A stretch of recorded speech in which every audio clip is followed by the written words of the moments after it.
पवित्र जन्माष्टमी रे गांठू सहर सबुठी उत्सव मुखर। यह अवसर में जाजपुर जिलार विभिन्न स्थान में पालित हो जाएगी जन्माष्टमी पूजा।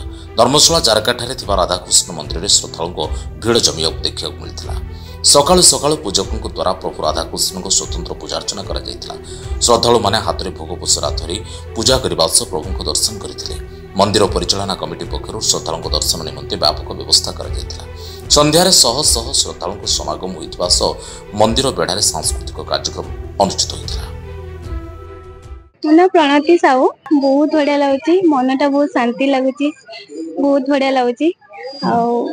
मनोकामना ठाकुर को एति प्रार्थना है मनोकामना पूर्ण हो। जन्माष्टमी पवित्र उत्सव ठाकुर को जहाँ मानसिक रही पूर्ण हो जाओ एति ठाकुर को प्रार्थना। विभिन्न प्रकार भोग प्रसाद नहीं आसलु जहाँ मु प्रभु को अर्पण कली जो मु संतुष्ट। श्रीकांत दास पवित्र जन्माष्टमी सब लोक भी अधिक होती राति पूजा भी हम।